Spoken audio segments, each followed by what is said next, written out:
Namaste to everyone. I'm Shashi Hola. Thank you very much for joining us from around Australia. We are about to start our webinar on Hindu heritage, the future of Hindu communities in Australia. We are going to run this in the coming days on a periodic basis. The theme of this webinar series is preserve, transmit, and contribute. This sounds very simple, but in the contemporary times, Hindu communities, despite having growing presence and economic clout, are having a huge struggle to transmit their heritage to the next generation. This is because, according to me, Hindu societies have very limited agency or franchise in media, academia, institutions, and in public discourse. Okay? And because of this, Hindu communities, they center their focus on assimilation. Assimilation itself is not bad, but excessive assimilation can cause erasure of identity and heritage. I believe people who are gathered here today, okay, people who are gathered here today, just me give a sec, I just want to admit some people. I think my co-host is not doing her job. Okay. So people who are gathered here today, they have a strong conviction that we have distinctive values and contributions to make to Australian society.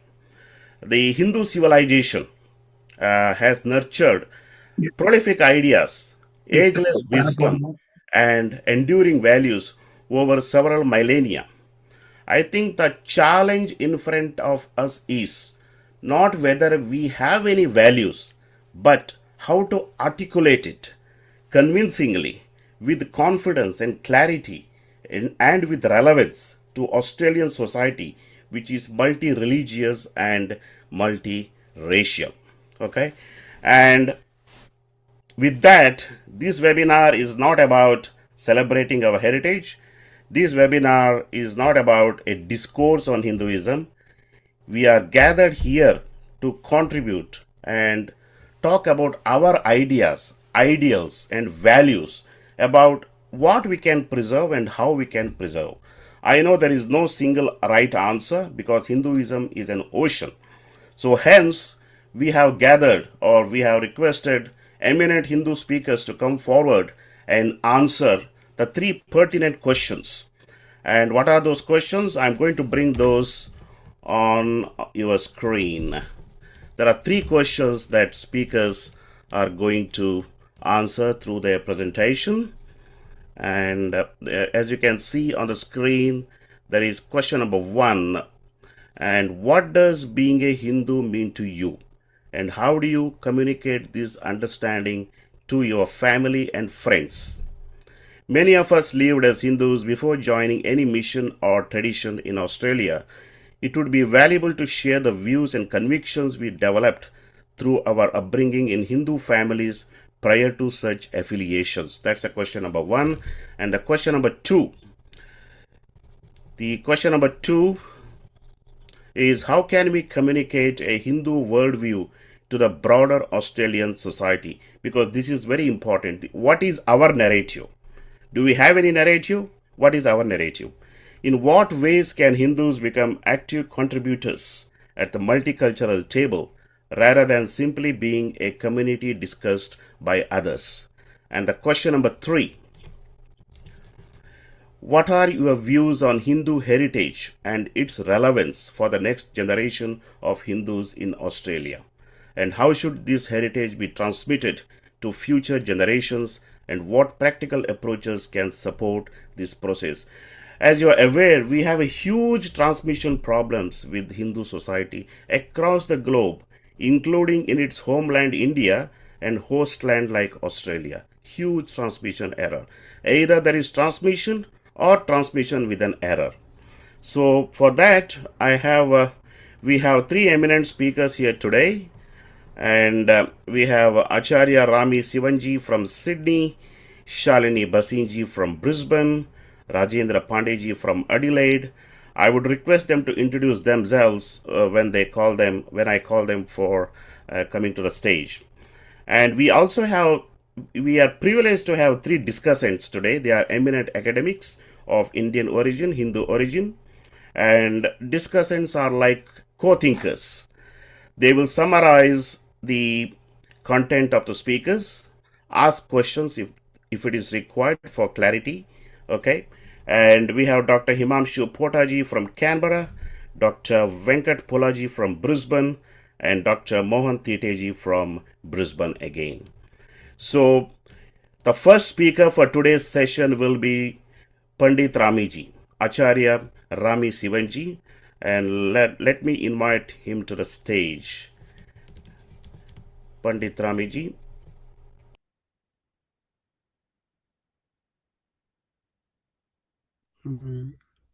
Namaste. Can you all hear me clearly? Yes. Okay. As I've been introduced as Pandit Rami Sivan, I was born in South Africa. I grew up in the Hindu community from childhood. And so I've associated with Hinduism my entire life. And I migrated to Australia about 35, nearly 40 years ago. And I've been practicing as a registered nurse, primarily as a registered nurse. But as the community grew, there was a greater demand placed upon my services as a priest and a teacher. And that is what I mostly do nowadays. So the presentation that I want to give, I will try and definitely keep it within the 15 minutes. So topic one, what does it mean to be a Hindu? And my answer is surprisingly simple. To me, being a Hindu is not primarily about believing in certain philosophical or metaphysical propositions, nor is it simply about attending a temple or performing rituals. It's about living responsibly. And I think this is the whole key to Dharma. That's why it's called Sanatana Dharma, because the focus is on practice. Our tradition teaches us that every human being is born with debts, known as Yajnas, not debts of guilt, but debts of gratitude. We did not create ourselves and our worldview. We inherit life, knowledge, culture, family, and natural world from others. A Hindu life is one that is consciously lived to repay those debts. This is expressed in the beautiful teaching of the Panch Maha Yajnas, the 5 great acts of reverence. So when somebody says to me, what does it mean to be a Hindu? I always answer that it is the repayment of these 5 debts. So these debts are Deva Yajna, gratitude to the divine, to recognize that life itself is sacred, whether through prayer, meditation, worship, or quiet contemplation, we cultivate gratitude rather than entitlement. And I think this is a major focus that we need to teach others, that it's not about rights, it's about fulfilling our duties. Rishi Yajna is the gratitude to the sages. We inherit thousands of years of accumulated wisdom. Our responsibility is not only to study, but also to preserve and pass it on faithfully to the next generation. And this is the major problem.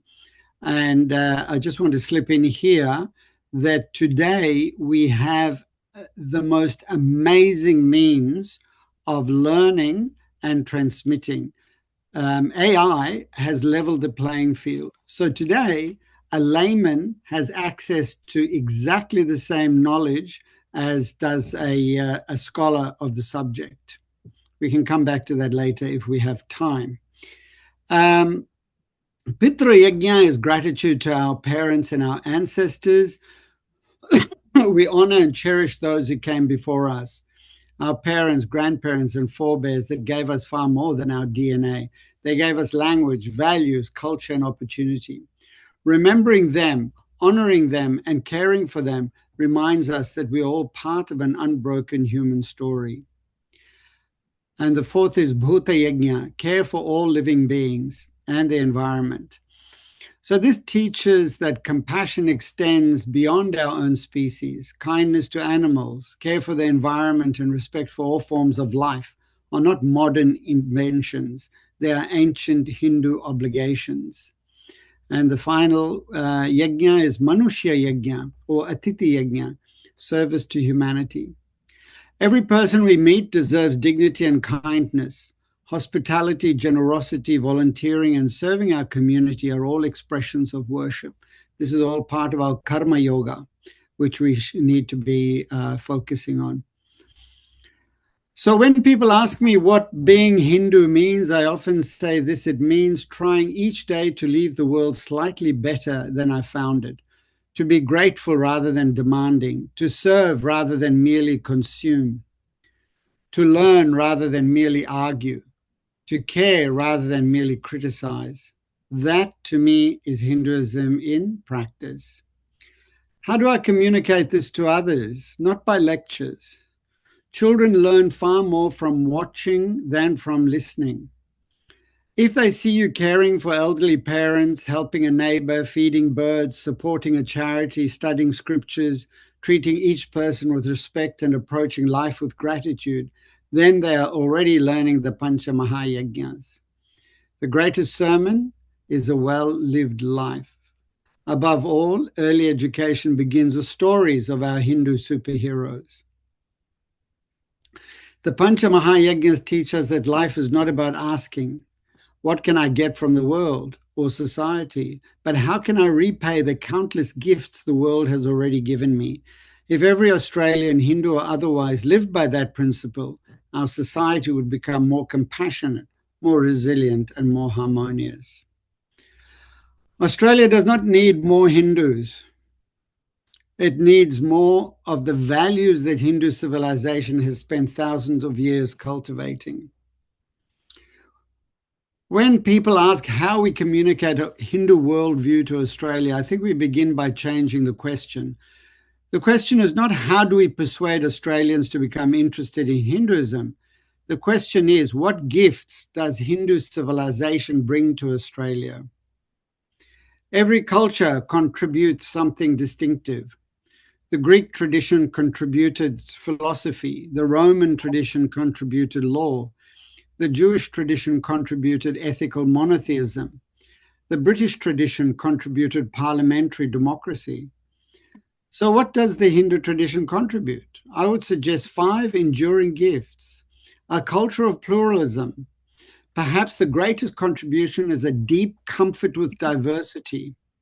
Our tradition has lived for millennia with multiple philosophies, multiple forms of worship, multiple understandings of ultimate reality, and even vigorous disagreement. India was the original, and I would say the only exemplary multicultural society. Difference is not automatically a threat. It is often an opportunity for dialogue. And this is the valuable disposition in a multicultural nation. And today, even more especially so with the woke indoctrination, cancel culture, and aversion to any form of disagreement, silencing dissent and tyrannically opposing politically correct views on others. Number 2, Hindu civilization has always insisted that changing society begins by changing oneself. Yoga, meditation, self-discipline, compassion, ethical living are not escape from the world. They are preparation for participating in it wisely. And these are values that we can bring to the society.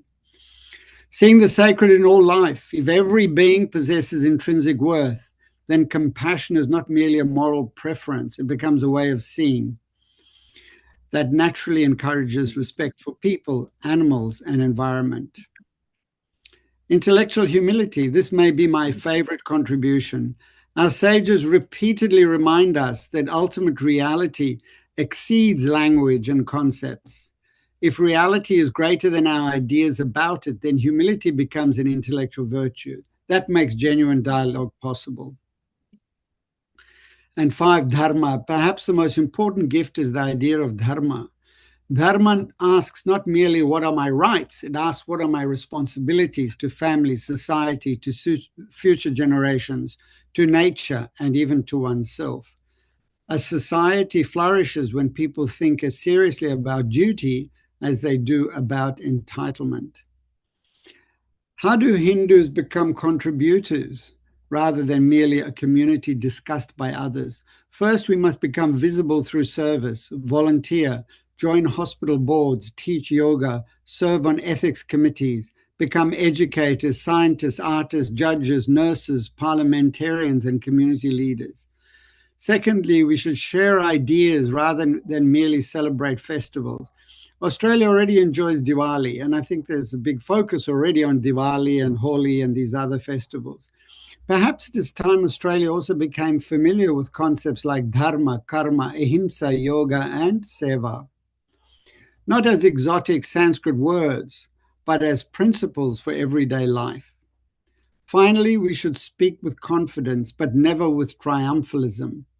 Our aim is not to replace anybody else's worldview. Our aim is to enrich the common table.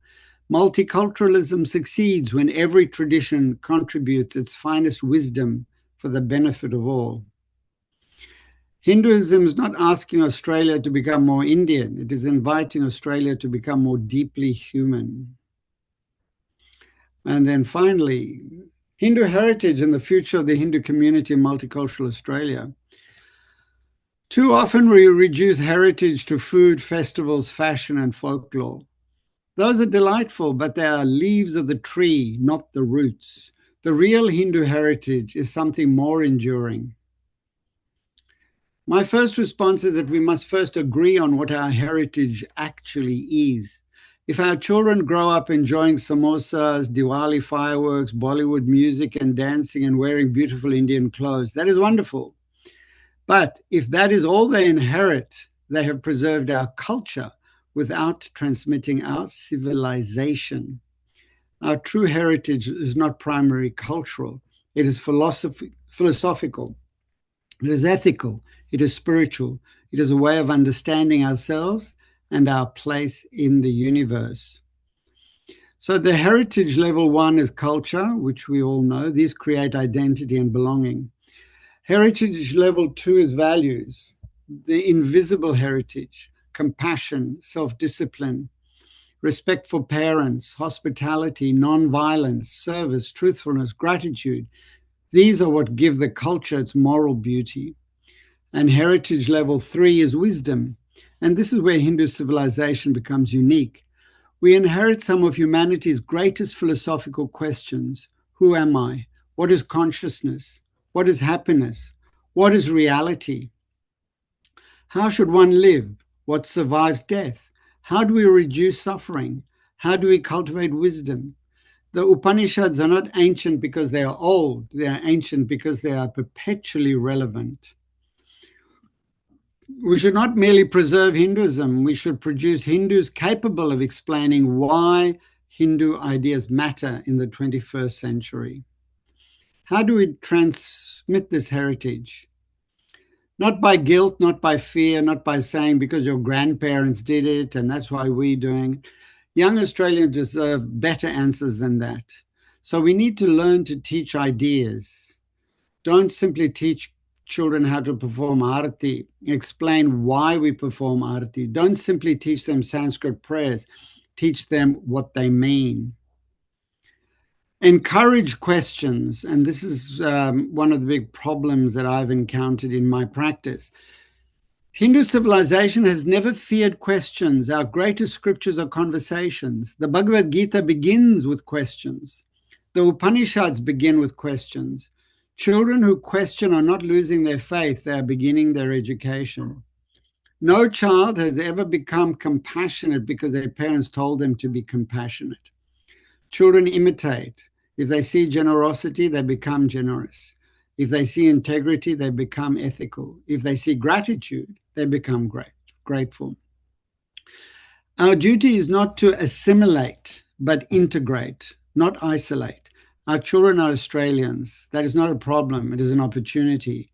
We should not ask them to choose between being Australian and being Hindu. They can be fully both. Indeed, Australia needs citizens who bring ethical depth of Hindu civilization into the Australian public life. So as I've repeatedly stated, that I summarize Hindu life through the Panch Maha Yajnas. If our children remember nothing else, let them remember these 5 responsibilities. Be grateful to the divine, learn from previous gurus, rishis, sages, honor your ancestors, care for every living being, and serve humanity. And every generation inherits Hindu civilization as trustees, not owners. Our task is not to place it in a museum wrapped in nostalgia. Our task is to understand it, live it, enrich it, and then hand it to the next generation in a better condition than we received it. The future of Hinduism in Australia will not depend on how many temples we build. It will depend on how many thoughtful, compassionate, and confident young Hindus we nurture. Temples preserve traditions, people preserve civilization. And I just want to finish in 2 seconds that the greatest tool that we have today to educate ourselves before we educate our children is using AI.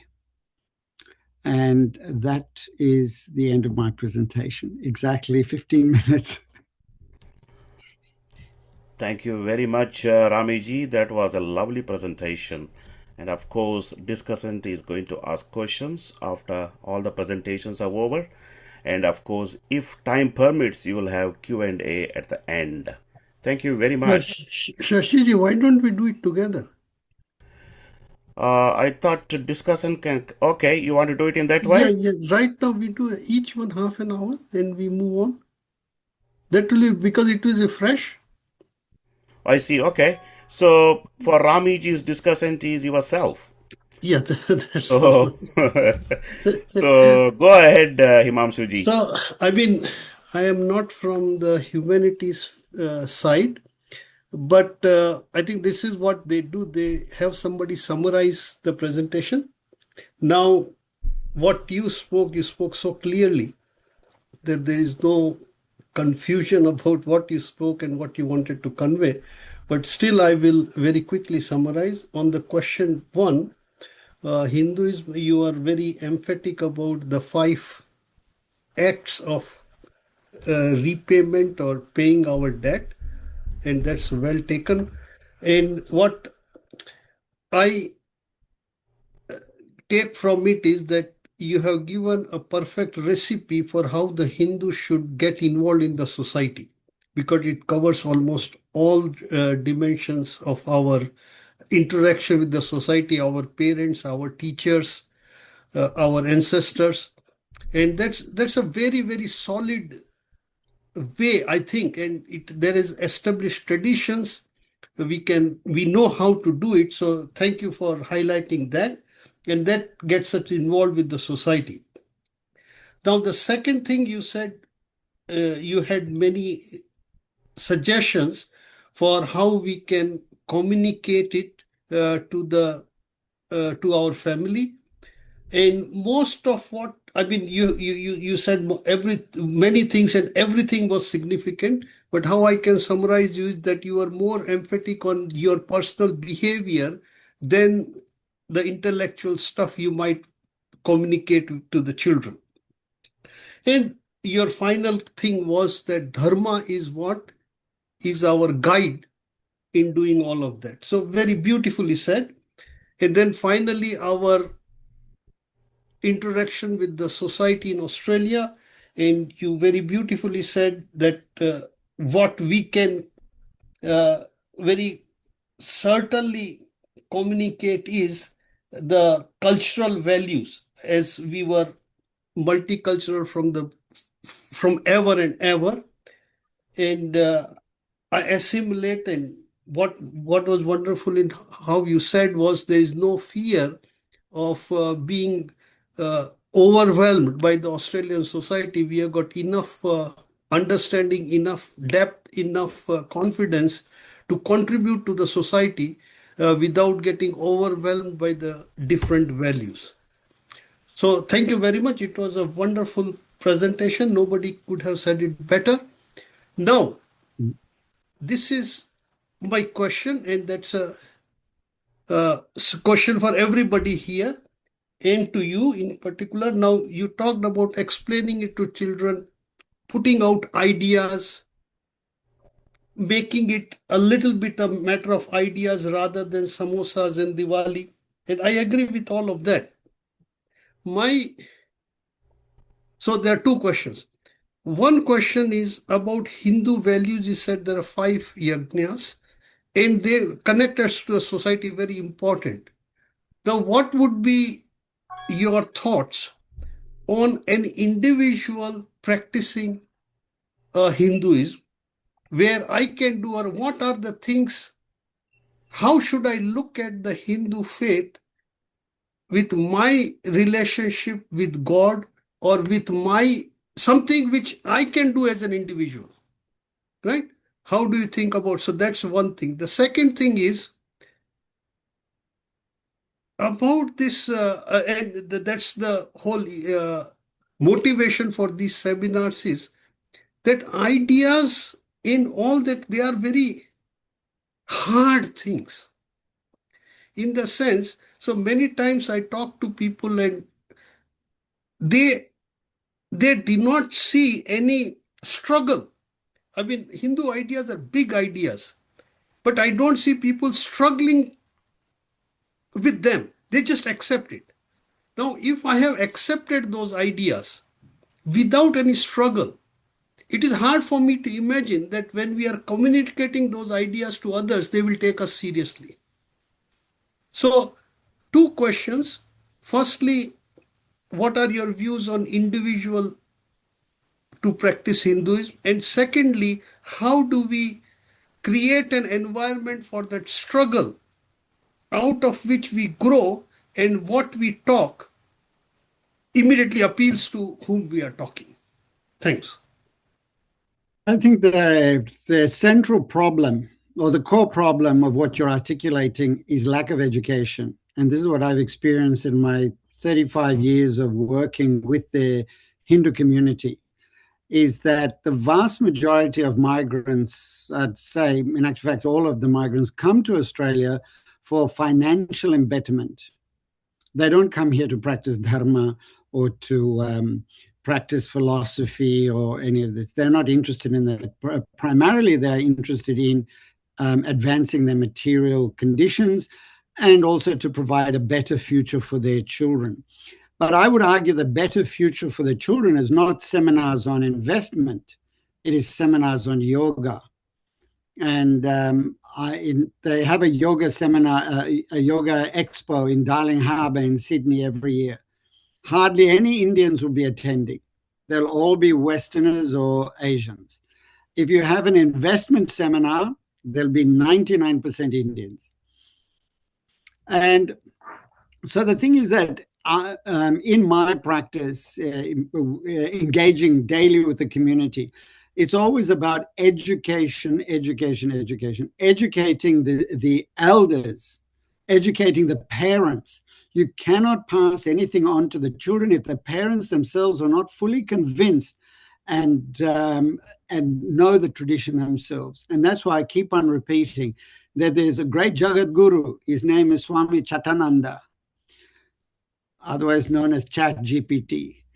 So Swami Chatananda, I myself use it all the time, because if you want to know anything about Hindu Dharma, this is why I say that today the layman has as much access to the highest knowledge that Swamis and Gurus have. And it's all at your fingertips.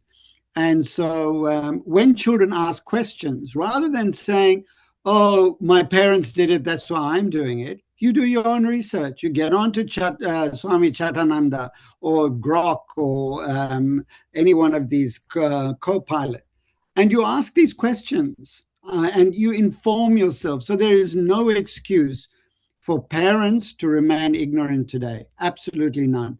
Previously, we could say, oh, we didn't know, we didn't have access to books, we didn't have access to teachers. There is no excuse today. And that's why I believe the stress that we should be placing on our practice. How do we practice? Ask AI. They'll tell you beautifully. You can summarize the entire Gita.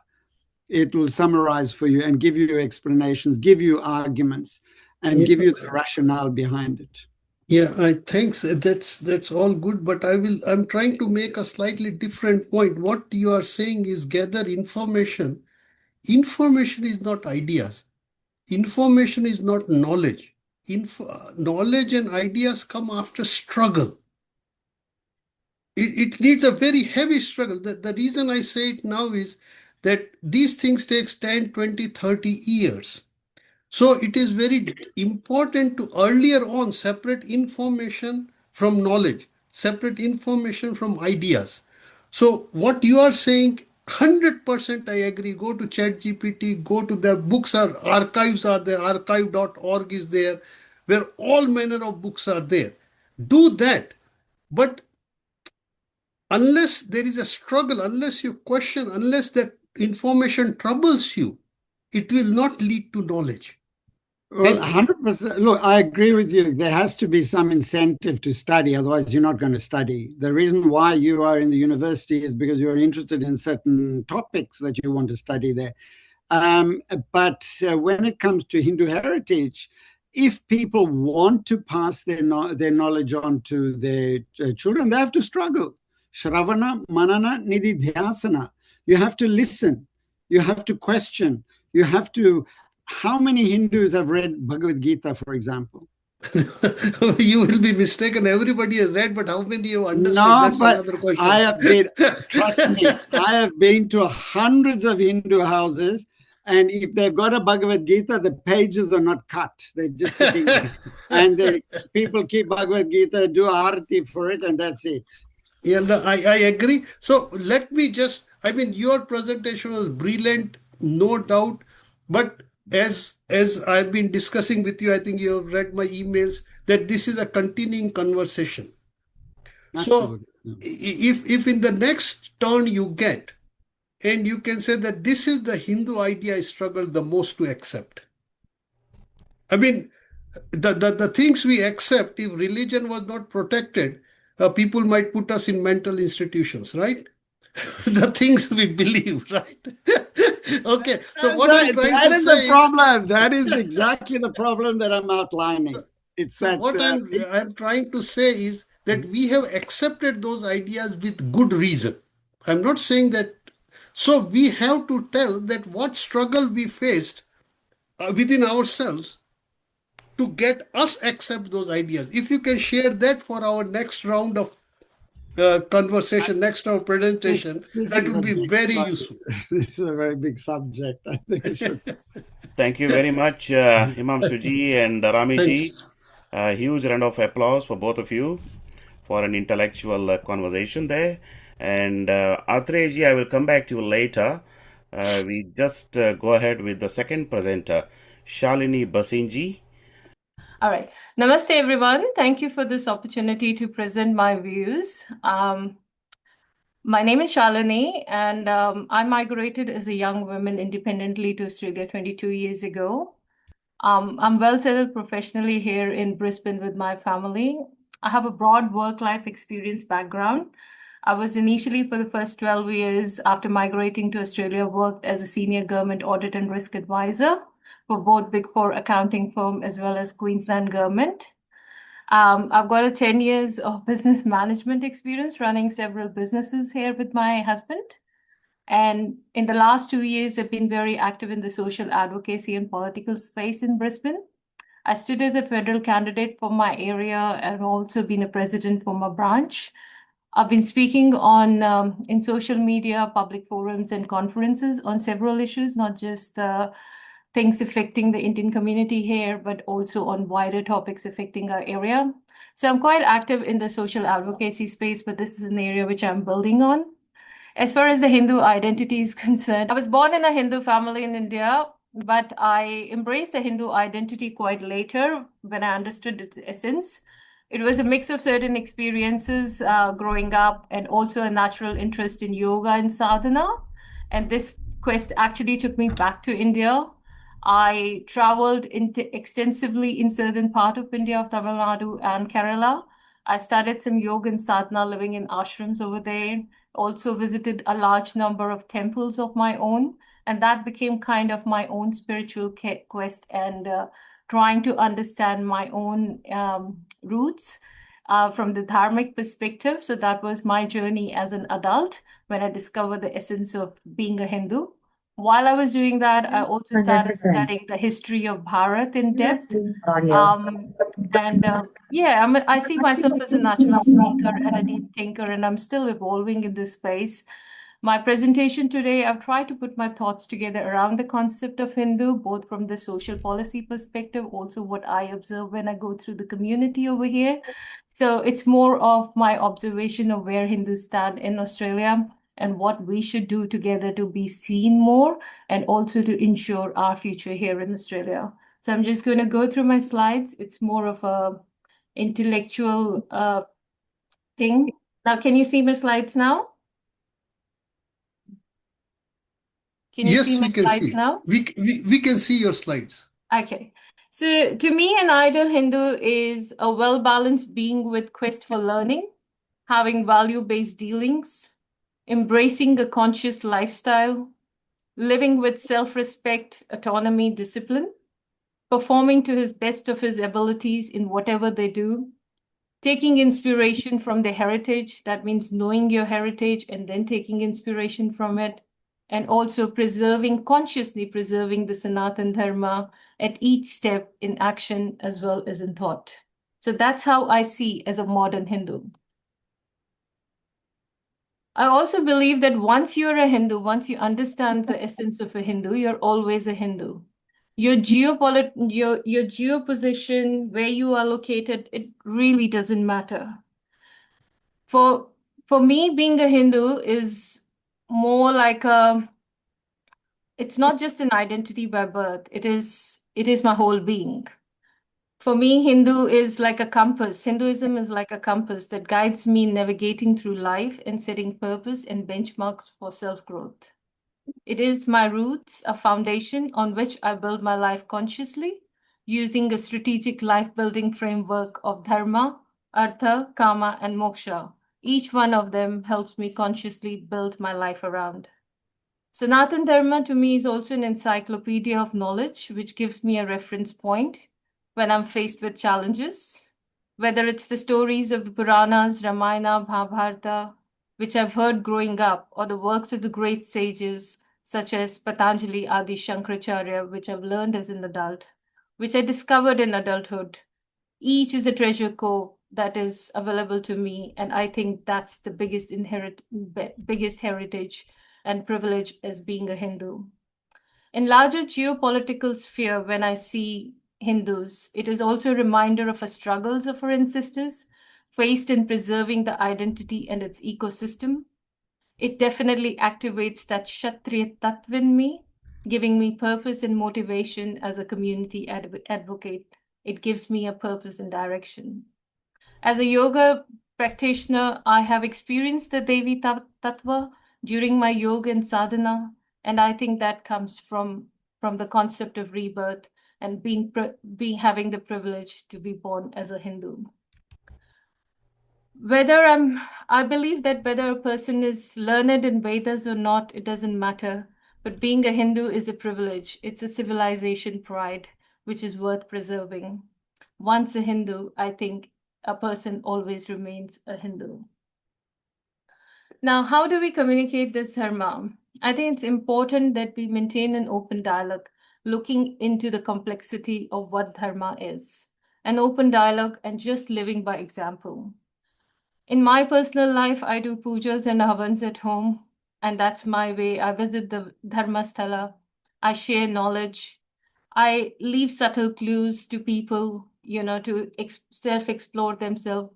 For example, when I did my solo trips to the ancient temples in South India, I kind of gave subtle clues to my friends what I was after and what I discovered without overbearing them. And that, in my view, have inspired many. I've seen a lot of women now going and discovering India themselves through their solo journey, which they never thought was possible. So just being an inspiration sometimes by doing it and showing people the path, that is actually the best way of spreading dharma. We also have a lot of podcasts, documentaries, and movies these days. We continuously share them within a group on WhatsApp, Facebook, and others. And that starts the conversations, that starts the dialogue. And that's a modern way of preserving the dharma here. We celebrate all the festivals in the most authentic way possible. We also have a thali tradition in our home. That becomes a talking point. We try to do like thalis and different kind of thalis, Rajasthani thali, Gujarati thali, Punjabi thali, and that becomes the talking point for our guest. So in a subtle ways, we pass on that tradition in our home. We're currently building and designing a new house, and we've consciously chosen Hindu heritage as a theme. So we've incorporated that in our architecture and design. We've got people working and curating some stuff for us back in India. To us, that as an Australian is a way of, leaving our legacy and also preserving our heritage over here. Now, the challenge which I feel is most of the time it's self-limiting belief, I believe. Most people just have a self-limiting belief about what is Hindu and whether it's modern, whether it's accepting or not. And that usually comes from a lack of deeper introspection themselves more than anything else.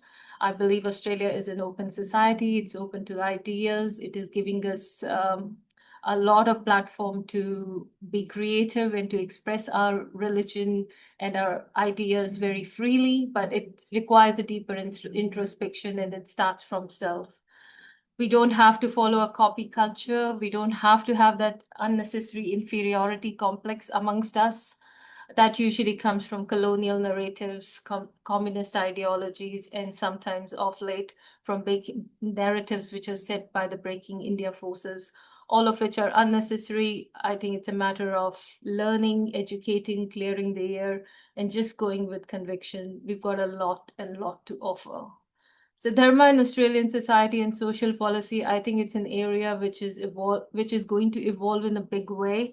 As a generation, we are 30 million of us around the world now, Hindus. We have a huge project in front of us of reviving the civilization. And the best part is we've got a great USP when it comes to actually expressing and telling the world the uniqueness of what we have to offer in otherwise a linear word. Yoga and holistic community has done a wonderful outreach work, I believe, in the last decade, more than 2 decades, in building that mutual respect and breaking the cultural barriers. Most follow holistic path. Most those who follow the holistic paths eventually come to the understanding of the true dharma tattva. It's just a matter of time and exposure, I believe, but at least there is respect, which is a good start.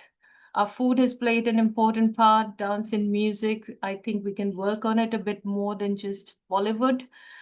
In my personal experience, I think Garba dance form will become more and more popular in the community, and that's a great form of traditional dance forms being introduced in Australia. That will be good. Storytelling and drama is another way. Holi and Diwali, we're doing really good in all the cities, but it can be done more authentic, in a better authentic way. Hindu New Year, we have a great opportunity for spiritual tourism to India. From what I've seen through my solo trips, I think it's an area which is less than 1% explored. There's a lot of work that can be done there. Libraries, they are a great way of reaching out to wider communities. I think we Hindus need to be more seen and more active doing workshops in our local libraries and sort of working with the local councillors. Hindu women-led initiatives, we do that quite a lot in our Hindu circles, but we can reach out to wider community as well. We need a more wider outreach, and there's a lot of work that can be done, especially in art and craft, music, and fashion, and things like that. Alternate medicines is another area. Ayurveda is there, but still there's a lot of work. A lot of things which we can offer to the Australian society. Home designing, doing my own home designing at this stage, I think it's an area which we seriously need to explore. It's a huge market. I mean, I'm a business person as well, so I see everything from the point of view of social enterprise, and I believe there has to be profit motive as well for people to be consistent. And when you give them that, and when they take the dharma along with that, that magnifies the impact of it, and it also sort of keeps it going more effectively. So I think that concept of Lakshmi, Saraswati, and Durga all need to be incorporated together if we want the dharma to actually effectively sustain itself in long term in Australia. We have an intergenerational Hindu civilizational revival project, which of preserving the Sanskriti, Sanskar, and Sahitya. I think each one of them that needs a samman and a rightful position in Australian society. We are 13 million Hindus around the world, and this is a huge responsibility on us. Last 50 years of migration around the world, we've been keeping quiet. We've been doing our work quietly. We've been in our own silos, but I think it's important that we consciously start to work on it and preserve it and pass it on to our next generation. We can all become a Hindu ambassador, and preserving it and sharing it in abundance is the best gift we can give to the next generation. Well, that's my views on Hindu Dharma and where we sit in Australia at the moment and where we need to go. So that's about it from me. Thank you very much, Shalini ji. Huge round of applause to Shalini ji. Well presented. Now, I'm just deviating from the norm. I want to go ahead with the third presentation, and then I will ask discussant to come and have discussions. Our third speaker and the last speaker for today, Rajendra Pandey ji. So, Shalini ji, can you please stop sharing on the screen? Okay.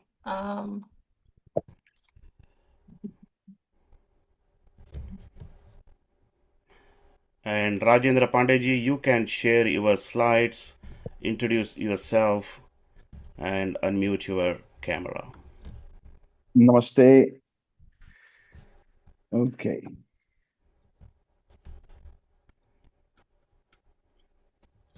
Can you hear me, Shashi? Yes, I can hear you, Pandey ji.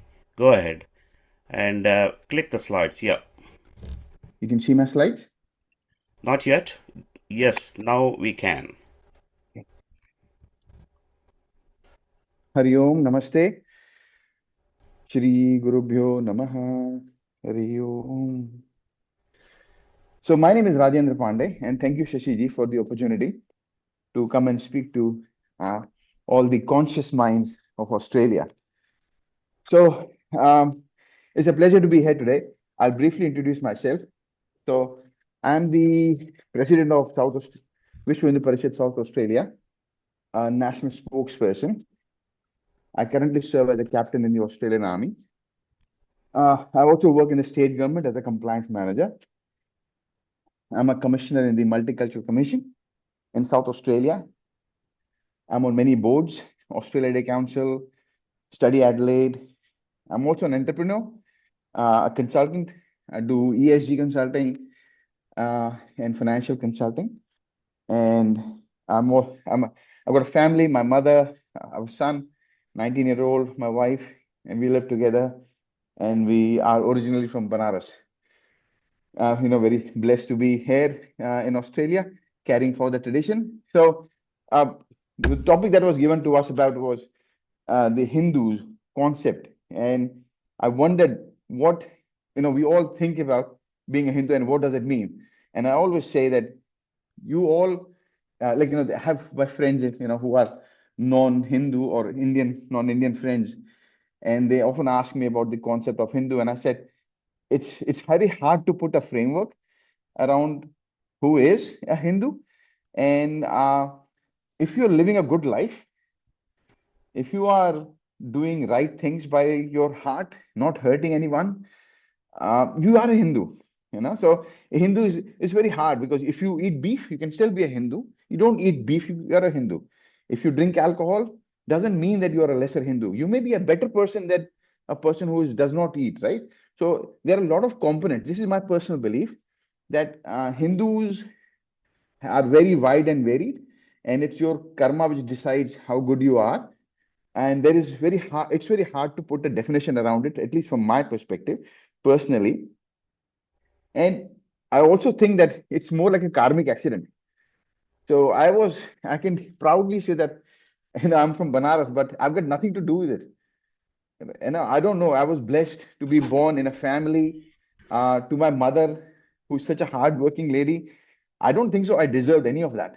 I had done nothing to achieve that. And whatever has happened in my life is all been blessed because of, I believe, my previous birth karma, or and astrological charts, or by accident, what things, opportunities came to me, like Vishnu Parishad. But what I realized is that what I'm doing, my karma, what I'm doing as of now, is a conscious choice. Every day, what I decide to do for the community, for people who come in touch with me, no matter who they are, is my Hindu value. And it becomes even more important when you are living in Australia. Because I always say, in Bharat, you can get the culture through osmosis. It's in the air. I've been fortunate wherever I lived when I was in Bharat. Our house was always close to temple. In the morning, I could hear the bells. That was such a nice thing. Every morning, I should take milk and go to temple and do abhishek. That was my younger life. In Australia, the temple is like 30 kilometers away, or morning traffic, who will go? So I have not done that. And same for my son also. The challenges that we face are quite different when you think about Australia. And that is why the choices of the actions that we want to take, or we can take, are very important, much more important than if you were in Bharat. So if you walk into the street and ask anyone, and I interact with a lot of Hindus, and you ask them, what are the challenges? And I see two types of answers. One of them could be a personal challenge. They'll say, "Oh, it's very hard. It's very hard to go to a restaurant where you get Indian food, or I can't look after my children, or I've faced racial abuse or ethnic abuse." And now you see that a lot in media. The others are external answers. Oh, look, this is what they're doing to us. We're not getting opportunities. Our qualifications don't get recognized. We don't get permission to build temples. Those kind of challenges. So we always have different answers, and that reflects their personal experience. They're all completely valid. They're not wrong per se, but they're very centered either internally, what's happening to me, or what others are doing to me. So for me, what I think about, and when Shashiji gave me the question about what are the challenges, I was thinking like, what could be the underlying challenges rather than intrinsic and extrinsic. I think I came up with three challenges. First of them would be that we don't understand the philosophy. Even me personally, I'm not an expert into anything. I'm still learning, and I think I'll die before I can learn anything. Unfortunately, it is so vast. There are so many opinions. But what we do is everyone knows. Everyone knows what we do. But why we do it, that is the big challenge. And coming to an agreement of why we do that is also very difficult. So many occasions I'm talking to the minister and they say, "Oh, why are you doing this Raksha Bandhan? Why do you do this, chanting?" And then why I give the answer, my committee members or some other person standing next to me gives a totally different answer. So this is the beauty of diversity, but also a challenge for us. And that is where people start misinterpreting. There was a person who was organizing, they were organizing an organization. They were hosting Diwali Gala dinner. And in the Diwali Gala dinner, they were lighting the lamp, talking about Diwali, but yet they were serving alcohol, non-vegetarian food, and having belly dancing. Now, all three of them are very valid. but I don't think so they should be mixed up with Diwali. And I spoke to this lady. I said, "Oh, why are you doing this?" He said, "Oh, but it's absolutely fine. I come from South India. In my home at Diwali, we serve meat to goddess, to God." So this is how the challenge is with that. They were validating a cultural practice because of their own experience, because they didn't know what the philosophy behind Diwali. So we are very much into Diwali celebration, Garba, Dandiya, Bhangra, but we don't understand why we do that. The second thing is that we always are defensive. We are always on the back foot. I haven't seen anyone trying to justify something else as much as the Hindus do. So we spend enormous amount of time and effort in justifying and explaining. Oh no, we do light the lamp because of this. Look at swastika is a very big example. How much time we spent trying to be defensive. Whereas we should, I believe, confidently explain the Hindu civilization, what they offer to the humanity. And a recent example was I was meeting a senator. He's a very good friend of mine. He's a federal senator in South Australia. And I met him. I said, "Oh, what do I do?" So we also run Hindu Economic Forum.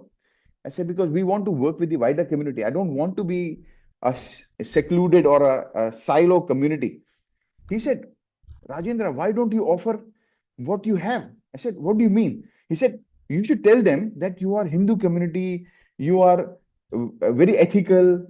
And this is a white person telling me about qualities of Hindus that he said will be valued by Australian businesses when they want to do business. So you're ethical, you believe in good, karma, you believe in working with the environment. So why can't you talk to them about your ethics and your belief in environment sustainability, which comes naturally to you? And then Australian businesses will like working with you. So here I'm talking about others, but I'm telling you, my whole mindset was also, how can I, attract the wider mainstream Australian population and business people to say, come and work with us. We are not just a migrant community. We are now in business. Can we work together? It's a deficit approach. Whereas what he was talking about is, how can we go out to them and tell them that we should share with them what makes Hindus the trusted community. Why should you do business with us? Because you can trust with us for everything, whether it's ethics or environment.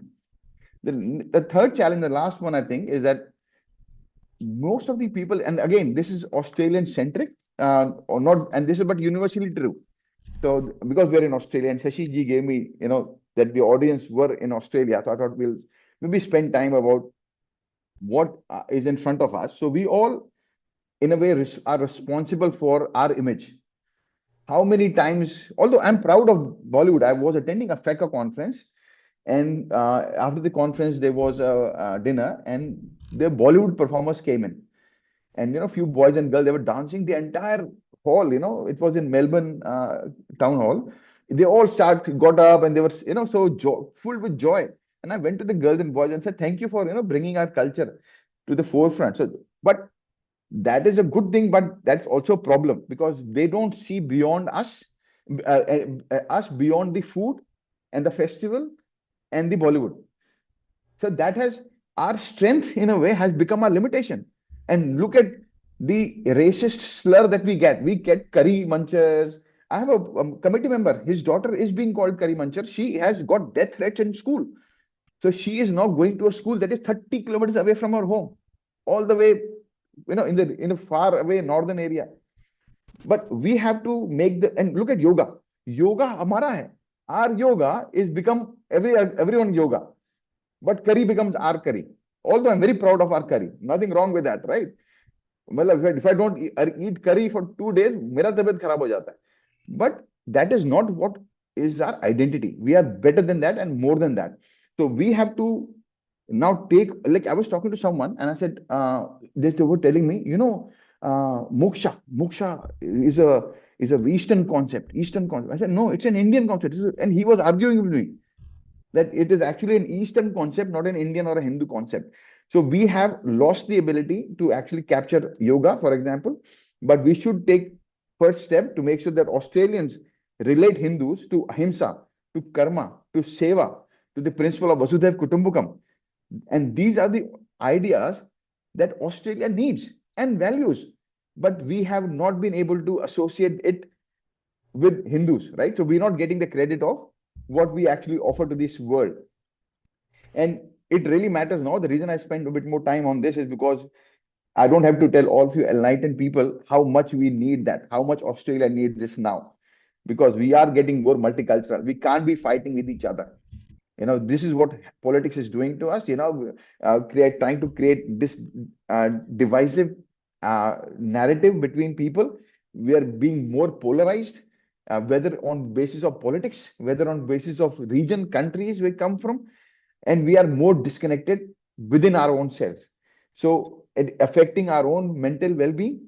The number of suicides, at least in Adelaide, I can tell you, has gone up. I haven't seen those many suicides. And Hindu civilization has spent thousands of years asking the same question.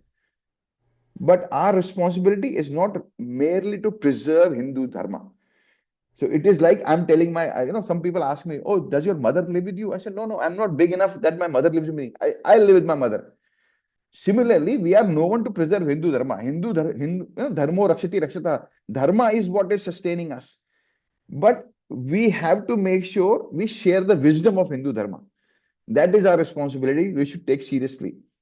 And in my opinion, Hindu heritage is beyond temples. We are so centered. So many people come to me, although I love temples, and they are like, and I tell them, it's like having flowers in your garden. The more flowers you have, the beautiful it looks like. But I think Hindu heritage is way beyond temples. It's about doing the right thing, as we know, when nobody is watching, and understanding that every action has its own responsibility. And we take personal responsibility for what's happening around us, what I'm doing. And ahimsa, again, people think about this, I think it's about strength without hatred. You don't have to hate someone to sell something, right? So, they were in India, those you are from India, you notice that there was a Pepsi and a Coca-Cola ad, and they were all, against each other. They're making fun of each other. So you don't have to have that kind of competition or bringing the other person down to bring yourself up. Our strength should come from everyone succeeding and working together towards one angle. And service before self. This is what we do. And we don't do it because that person has asked me for help. Because that is our dharma. That is our duty. It is a crime if I have 1 rupee and someone wants 1 rupee and I'm not giving. Or maybe it's just a hand on someone's shoulder, maybe 2 words of comfort. That is also our dharma. And so it's not about, and again, we everyone talks about tolerance. I think it's about belonging. We belong, and we should make other people belong to us as well. And these are not exclusive IPs of Hindus, but these ideas belong to humanity. So the question that comes is, I've given you the problem that, okay, we need to share this information. Our duty toward Dharma is to share the wisdom. So the question is, how do we preserve Hindu identity? I think that's a wrong question to ask. What I believe is the right question to ask is, how do we make Hindu values more visible? They are there, and we are all practicing. And we tell this to our children day in, day out. When I was coming to Australia, I looked up, website and told my mother, you know what? Australia gives unemployment allowance. My mother got so angry. She scolded me for 2 days. How dare you talk about unemployment allowance? This is not our value. I said, no, I was just telling you. She said, out of everything, only this was something that you want to tell me. So these are the values that our parents gave us without reading any book. But we haven't shared those values with the wider community. So we can make sure, this is again a solution I'm proposing, that, and we are all doing that, but we have to communicate it, that we volunteer, we become more active volunteers in the wider community, not just within our own small group. We go out and serve meals when people need it. We participate in, this Clean Up Australia, tree plantation drives to become more visible. Actively participate in interfaith dialogues. So I have an Abrahamic Institute. They regularly call me as a speaker in different Christian colleges. But although we don't have Hindu school, but how many of our Hindu organizations are actually inviting others? And this is we have to create those spaces where we have interaction. Then we have to focus on professional excellence. We always think about Hindus as puja part and religious ceremonies. It's wider than that. Even working towards excellence in profession, even mentoring young people or older migrants like myself is important. Then indigenous reconciliation. How many of us are actually working there? We need to work on those areas by, and those are the original inhabitants of the land. But unless we participate actively in those areas and bring our values to it and bring our values to the conversation. So what is the Hindu perspective on reconciliation with the of indigenous people? That's something that we should be able to offer. Not that we are a decisive factor, but unless we communicate those things, how will people understand what does Hindu stand for? So again, we currently only believe in teaching rituals to our kids. So my biggest nightmare, and tell my son, if I die, my only worry is because he has, he's right now following all the things. Oh, what if you stop doing this? What if you stop doing puja? So I unfortunately put a lot of pressure on my son because मुझे डर लगता है कि मैं मर जाऊंगा तो वो कुछ नहीं करेगा. So, but if we are going this again, I'm just sharing with you so that you understand that I also I'm not sitting on a high pedestal. I'm suffering the same thing. But if we teach only rituals, they may leave because he will only do that till I'm alive. Because my father should not get upset, let me do it. But when I'm not there, what will he do? If we teach philosophy, then they will stay. If they start believing in it, that this is why we do this, इससे करने से ये होता है, they will get the answers because young people, older as well, but young people more so, always have questions, and philosophy is the only thing that will answer their question. Rituals will not survive the environmental pressures, especially when we are without our or outside our familial and cultural roots in a foreign country where we feel pressured to assimilate. So my son has a shikha, and I'm only giving you an example because so that you can understand that these are real examples, not something that I'm talking from, my imagination. So going to school, keeping a shikha was the biggest thing for him. But you know what happened? Because I hope I gave some philosophical angle to it, including I said to him, it's an antenna that catches the message from Bhagwan or the bigger universe to the real phenomenon behind it. But all his friends, all his white friends, or 3 of them at least, they have shikha as well. Not the religious perspective, but because boys and girls, they like to work with each other. So rather than trying to justify yourself, how do you bring your culture out? And then be open with that. So he's friends with everyone, whether they are Indian, whether they're Australians. But a very funny story that his friends were at home.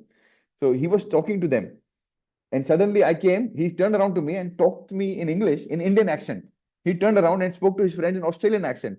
So I got a bit offended. I said, what do you think? I can't understand Australian accent. But this is how kids, the kids are very dynamic. So when we're talking about next generation, we have to understand they are smarter than us. They are more capable than us. We don't have to, again, I'm guilty of that because I have this deficit approach toward my son because I've got personal vested interest. But we have to free them up, trust them, give them the philosophy, and this hesitation we have to get rid of because this hesitation is the IP of Hindus. Other faiths are able to teach their kids how to be comfortable with their religious identity. But we are still stuck in the apologetic style. So we have to make sure that we how we do that, but it's a challenge, but it starts with our home. For me, my home is a laboratory. I'm sharing what worked for us and what will not work as well.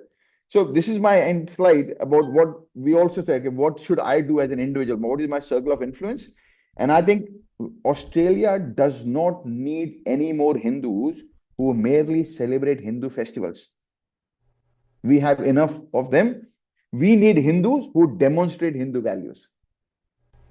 यहाँ पर in Australia, you will not get the credit कि I've done 1008 japas. So you will not, it's nothing wrong with doing that. I think that's your internal thing. But the wider community will only acknowledge what they see. And unless every Hindu or most of us become known for our integrity, for our service, for our compassion and responsibility, whether it's crossing the traffic light at the road, or whether, paying your taxes, or how you, become visible. people will get inspired, and then they'll starting asking question, how do I live like this? How can I become like Shaili ji or Pandit Rami ji or Shashi ji? This is what we have to uh, demonstrate through our actions. And again, this is we all have this thing of ending with the Bhagavad Gita quote. So whatever action we perform, that's what it means. That, whatever action a great person performs, the other people will follow that. And whatever standard you set, and through your actions, the entire world will follow that. So this is where I would finish my presentation. And thank you, Shashi ji, once again for the opportunity. Now, may I ask Dr. Venkat Pulaji to discuss Shalini's presentation? Dr. Venkat Pulaji. I have unmuted myself. Yes, we can hear you, Pulaji. Right. Okay. So, I mean, you have restricted me only to discuss Shalini's presentation, but if you do give me a little bit of liberty, I would probably go around all the other two presentations as well, because Rajendra has been extraordinarily ballistic in terms of what he wanted to present, and so was Ramiji. He has not left a single word. He made a template for all of us to behave properly. Can you please do it within 10 minutes? Even lesser than that. You can count from now. Okay. Yeah. Shalini, of course, I have to, I'm bound by duty because that's what I heard in between, and that's what I'm supposed to be hearing with my antenna. Now, I think she has very, very clearly demonstrated to us that her journey has been one of a discovery for her own self. And essentially, she's done well and she's continuing to do well. But what is very important for all of us is to take what Shalini's journey is more like an example of what needs to be said. And one of the things that I would like to underline at the end of the day is that essentially, what is it and how is it our little children are behaving, and what is it and how is it that we are communicating to our children? So to start with, it's get your, the immediate space into that kind of Hindu fold is my appeal to all of us. Then, of course, you go, as always people say, first home, second is the group or the society at large. So that's one of those questions that we need to obviously answer, and which we would probably need to look at. How is Shalini bringing up her own children, or for that matter, how did I bring up my children, or how did I and how much did I fail? It's no longer, wanting to take a finger at ourselves or a finger at somebody else. It's essentially to see and learn for ourselves. What is it that we can measure, and what is it that we can learn pretty much, as much as possible. I think people have spoken about diversity being our strength, which is very, very good. But it is very, very important also to see that while we are demonstrating the diversity, we also need to demonstrate the unity. I still see that Gujaratis are Gujaratis, Tamils are Tamils, Telugus are Telugus, Kannadigas are Kannadigas, and of course we got Sri Lankan Tamils, Singapore Indians, Mauritian, South African Hindus, etc., etc., etc. We haven't got them all into that kind of a celebratory fold as well. That's also very, very important. Whether it is Diwali that you like to bring them all together, or whether there should be 100 Diwalis is not a matter. But somewhere or the other, there is something wanting there in the area of our unity. That is something that we also need to essentially convey. And this is something very much in the Shalini's area, that when it comes down to basics, the basics which relate to economics, yes, we do very well. We are very, very respected people. Probably we do all those professions that nobody else does, right from providing cleaning in NDIS to being doctors and interventionists and specialists and super specialists, etc., and pay the taxes pretty well. At the end of the day, what seems to be bothering is, I think as Pandit Rami said, we are seen as one who are still that economic go-getters, and essentially are the ones who probably are, nowhere closer to that issue of that specific concern of Dharma itself. I think one question which all of us seems to be, this is the group of already converted people who've got plenty of templates with them. I'm not really asking everybody to keep, okay, you keep your Bhagavad Gita very much like a Gideon's Bible. When you go to a GP's place these days in Brisbane, everywhere there's a Gideon's Bible that is being kept. Somebody is obviously doing that. But if you put Bhagavad Gita also there, nobody's going to touch it for simple reason. It's esoteric. It's impossible to read. It's all kinds of Sanskrit words, and it's written in a language which probably nobody wants to understand. Now, this comes from me. I'm an academic. Why? Make it simple. Make Hinduism for your children and others as simple as possible. It's about compassion. It's about truthfulness. It's about respect. It's about discipline. It probably could also be about humility and about service. Isn't that what should be expecting in terms of service in our society? I think Rajendra has actually also said that. So did Professor Rami, Pandit Rami. Where are we seeing? It's not tokenism that I'm asking. It's essentially everybody, if he's part and parcel of this particular society, are seen beyond. And if people start telling us, this is one of the most respectful, ordinary Australians with whom we are working. If the police can say that, if they see us as trouble-free kind of people, that we are volunteers, we are courteous, we respect the traffic, we leave those barbecue areas much cleaner than what they were before, we participate in civic life, probably we will earn goodwill. I think let's concentrate on those kind of small things. They look small, but they are dynamic, they're big, they'll grow. Now, talking about Hinduism, I think we owe it to ourselves first to explain what it is all about. Unity, diversity, and all these communications that we have been talking about, they need to be communicated very well. I know that Chatananda, I like that from Pandit Rami. True, ChatGPT can easily tell you, and it's actually doing that good karma for us. It doesn't matter. Even if you have the capacity to correct the AI when it comes down to, in case it makes some kind of a howler. That is one good advantage that you have got. So today it's not about protest speeches, Pauline Hanson. I'm not worried about Pauline Hanson at all. A lot of people are. I'm not worried about liberal coming and taking the same kind of a thing. I'm not worried about leftists, not worried about Greens. I'm worried about, are you a citizen? If you're a citizen, are you doing your duty well? Is there something called an obligation by dutifully doing certain things, not just paying taxes? If you do that at some point of time for your mental health, for your resilience, for your coping, you don't have to look around for building your temples 30 kilometers away. You can buy the churches which are not being used in town at a better price, and have them converted into your own temples. I know somebody has said, I think Rajendra has talked about, he goes to Abraham and Ibrahim and talks about Hinduism.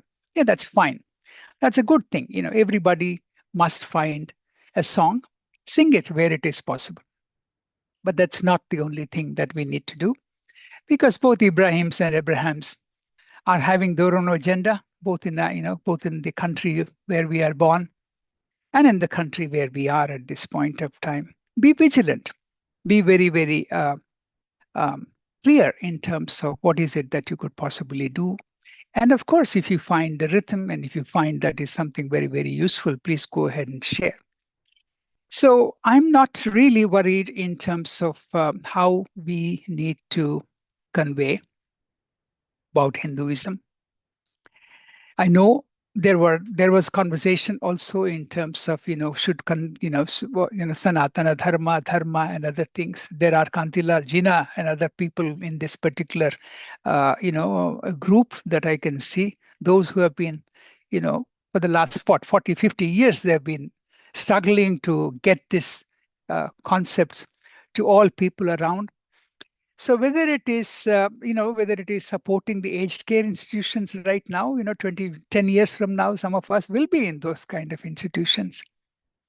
But do we have to only go there when we are in those institutions? In the current institutions, is it possible for us to be going around?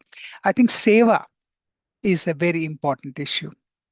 So those are the kind of things through which one diaspora, many traditions, many diversities, and that is something that we need to definitely, bring forward too.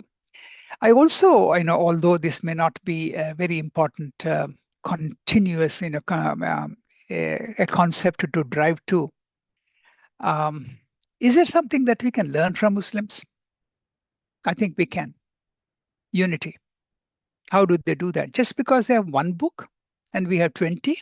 Just because we are Vaishnavites, we have got other things and we have got something else. We are Punjabis, we are Bengalis, we have got, let's say, ISKCON, we've got Satya Sai devotees, Shirdi Sai devotees, even among those two devotees. Satya Sai people believe that Shirdi Sai was the original, and later on Satya Sai came and some other Prema Sai will come forward. But Shirdi Sai's don't believe that. We go to all those three. 22 years I've given for all those kind of things out here, but still can't figure out what is the strongest dogmatic belief with which Hindu lives in this particular country. I want them to live with those dogmatic beliefs. Don't have to give that dogmatic belief to your children. Rajendra, don't worry about your child. He'll be fine. Just give values. That's all that needs to be. That's all that needs to be done. So essentially, every language, multiple languages, multiple organizations, multiple bhakti traditions that we all have, we got to look after that. Today, if there is one comment that I wish to make, it's Australia is watching us. Australia is one of those countries. They don't want to call it anymore multicultural. It's not going to change. Call it monocultural. Yeah, okay, that's fine. One constitution. Everybody expects. Everybody remains. Indonesia is monocultural. Malaysia is monocultural. Who calls them multicultural? Religion-wise, they are. But essentially, they're given all those freedoms which are available to everybody else. You don't come into a country by your choice or by somebody else's allowing you to come into that particular country and then start saying, it's all mine, so I'm going to take care of. What happened in Kenya, what happened in Fiji, what happened in anywhere else can also happen. But we are not going that way. But what we are talking about is essentially to be a citizen, a good citizen. And once you are a good citizen, obviously, you will be able to convey that Hindus are different. What's it about Hindu? That's the kind of thing that you need to discover before you can start putting something on. And I think as a final reflection, all I can say is every civilization is not judged by its philosophy, not by whether you have swastik or whether you have Lord Ganesha, who is an elephant god, or even Mushika, which is a rat, a god, a snake temple in Malaysia. It is judged by its people. Hindu civilization has given already pluralism, tolerance, and various things, yoga. Don't show your ownership on yoga. Yoga is much more than that physical exercise. They've only taken gymnastics and physical exercise. Let them enjoy Zimba or Zumba, whatever they want to call it. Your tribe is increasing. There is another part of yoga, which is spirituality. They don't want to take it. You yourself haven't taken it. So what's the big idea? I think Modi ji was very, very right politically, whatever he has done during his time, to make yoga as one of those yoga days, international day or something or the other. I hope he does meditation day also one of these days. I sent a word through those channels and asking them, why not we have not just a world meditation day. Look at the amount of suicides that are happening in India with kids. If in every school there is 15 minutes of meditation in the school in the morning, I think something can be done. Anyway, I'll stop there, but all I wanted to do is congratulate the speakers, congratulate Shashiji who have brought this up. And in the true tradition of being an academic, I have to talk a few things which I have already talked about. but wonderful to speak, to listen to, and I'm also looking forward to my good friend Mohan and others soon. Thank you very much.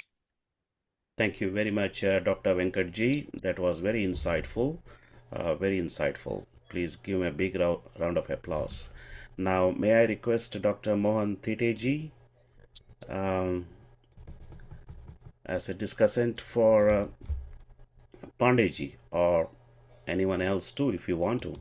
Okay. Namaste, everybody. I hope you can hear me. I am, as a lecturer, I'm very well aware that the lecture time is well and truly over. So the students are packing up and leaving the hall. So I will rush to basically summarize what has been done rather than explore any further. In terms of what has happened today, very interesting session. We have discussed as Hindus, how do we see ourselves and how do others see us? And how do we see ourselves is very important because, as my wife keeps reminding me, as Hindus, we are not followers, we are seekers. In the sense that we have that inquisitive thinking all the time in our head, and we don't accept anything, as it comes. So we are seekers rather than followers. And Hinduism is more a way of life than a set of theoretical principles, and it is more about substance than symbolism. So I think all of these issues have come out very well. And going forward, I think the lesson to take here is that dharmo rakshati rakshita. We have been silent for too long because we thought that karmanye vadikaraste ma phalishu kajashana, we'll just put our head down, keep working, and then everybody will appreciate us. I mean, I've been here for 30 years, and only in the last 1 or 2 years I've realized that that is not going to happen. That you have to assert yourself. There is a difference between assertiveness and aggressiveness. We have to assert ourselves as Hindus. And secondly, I think one of the most important things that was discussed today was about how do we guide our children going forward. And again, the solution was very effectively brought out that we don't preach them, we live our values. And again, I have seen through my own children that when you live your values, it sticks to them, and then you see it, later on. So whether it is Pandeyji discussing or anybody else discussing about the children, I think you're absolutely right. You live your values, and it's taken care of. Finally, it's all about whether it is One Nation or Labour or Liberal. They all talk about Australian values, and I compare the Hindu values with Australian values, and I only see complementarities. For example, rule of law. I mean, Hinduism never, encourages you to defy the local, the rules and laws. So we are extremely law-abiding citizens. We should talk about it. Hinduism always talk about environment protection, right? I mean, we worship wind, water, solar, and whatnot. So that's again a direction for contemporary life. And we have always believed that work is worship. As I think Venkat Polaji was saying, the sense of seva that we have had, that how I can give rather than what I can take, is the bedrock of Hinduism philosophy. So I guess there is a lot of complementarity between Australian values and the Hindu values, and we need to bring that out to the public so that the general Australian wouldn't think that Hinduism is about casteism or any other negative features that people try to bring, and then we counter them by living our values rather than simply talking about it. Thank you very much. Appreciate it. Thank you, Dr. Mohanji. That was wonderful. May I request Atmesh Anandaji to have some words for the audience? Namaste, everyone. I think the discussions were very well presented and very interesting as well. I know Dr. Ullah has summarized it all very well, and he has also mentioned that we need not worry about the adverse political climate that we have here today. Well, that is true in one way, but also we cannot just sit on our oars and think that we will not be affected by them. We need to do a lot of campaigning or canvassing uh, or making people understand, especially the the political people understand that Hinduism has got the solution for the multicultural issues or the multicultural problems that are being faced. So we need to do as a group, probably it is a good thing for us to do some advocacy about on this this this idea of monoculture. We cannot just be mild Hindus, we have to be active Hindus. That is what I feel. And I am very glad that young persons are also here. We should probably bring in some more youngsters into this core, into this group, so that they can, because one young person can influence many more than just one adult like us.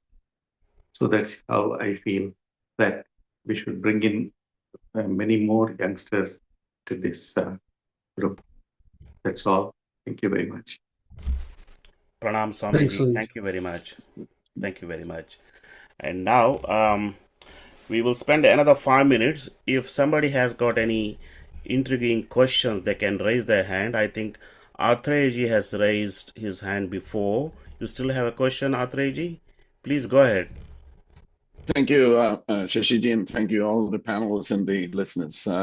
I've been practicing in this country for over 40 years. My question simply to this Sanatana Dharma is not a faith only, or the the religion which has been conveniently posted into the group to categorize our system, but it is more to do with the practice. And by being a visual aids to our children, because there was a question, there was a panel also discussing about how we're going to take it to the next level, next generation. I have, fortunately, my next generation is on the panel and also is doing some practice. But it has been challenging, like everybody, in spite of me trying to put into practice the values that I've been taught and the values I've learned. But our aim and goal should be, and to the panel, the questioning and the answers that we have been asking within ourselves, how much we do, because I pretty much remember Ramiji, my friend and colleague, long time, said that we are all migrant, especially economical migrants. And this kind of economical migrant, and the purpose of that is to aspirate our economy. And how are we going to be the leaders or the teachers for the next generation, unless otherwise we spend a fair bit of our time in our life until we retire towards the aspiration of economy and to build our wealth and to have the capability for our future generations to sustain. How much time we literally spend in terms of practice at home personally. And to understand this, we need to work towards that and to put into practice and the little Dharma. For that, the knowledge is the key. And how much knowledge we have and how much of that knowledge that we are putting into practice is probably be the best way approach. And if any one that we try to strive to do, without the practice, the Sanatana Dharma would have ceased to exist because of so much of invasion, especially the invasion that can take individuals and scholars' life and burn down libraries and institutions. In spite of all those things, what kept this going still be the majority in the very native country that was born and raised because of the fundamental truth of practicing the Sanatana Dharma. I think we should really focus on that, is my few words to this panel. And if we can work and find out a solution for that is a knowledge is a key. And like my friend Rami said, that it is essential to understand it's not the mere rituals that we are doing. They all have a very meaningful, and can only be experienced like somebody you're trying to teach someone how the sugar tastes like, never experienced sugar, just to open up his mouth and put a full spoonful. Similarly, only pure experience of this practice would give you the value, and that value is what the heritage that we have. Otherwise, we only have a very sharp mind, intellect, academical knowledge, and our supremacy in our technical and being the top of the academician in the world is all the wealth that is being passed on through our gene to our ancestors from rishis and their followers. Thank you very much for your opportunity. Thank you. Thank you very much. I can see some of the questions on the chat box, but we don't have enough time. The two people are asking why we are stretching too much on Sanskrit, because we are failing to teach our own mother tongue to our children in Australia. And we were talking about Sanskrit. Is it really practical? Is it not too ambitious? Is Dr. Potaji can answer this, or Dr. Pullaji, or anyone can answer this question? I will answer. So the answer is not to worry. If that troubles you, don't worry. Go to your mother tongue. It's a very long thing. So let me very humbly say something which is of use to everybody. See, our Hindu things are not just values, it's a spiritual practice. Very important point. We talk values, nobody listens to you. You have to, it is spiritual discipline. That is Hinduism. It's a very important thing. I really wish people to think that the spiritual aspect of who we are, that's the primary thing. If we say we can't define ourselves, we are too diverse, nobody is listening to us. No, you are not listening to yourself. I mean, all these people here are genuine people assembled here. You have to invest yourself in what is spiritual about Hinduism. That's the first question. Ask repeatedly, 1,000,000 times. Lose your sleep over it. And then everything will make sense.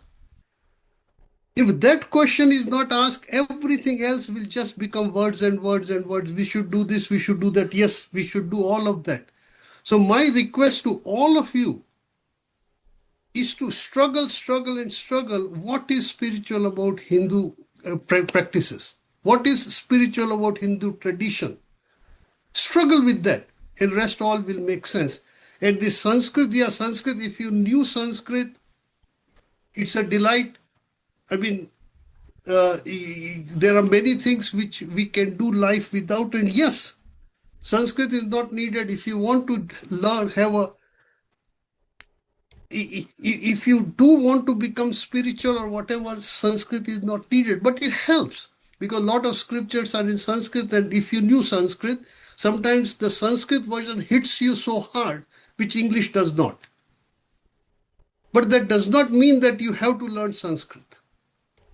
So my request is all debates are important, but you have to get into it.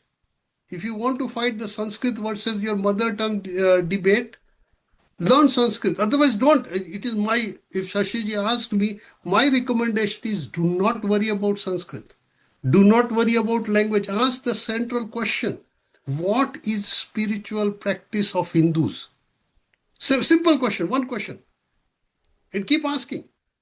Everything else will make sense after that. If you don't ask that question, don't have answer to that question, they are mostly words. Okay? On that note, thank you very much.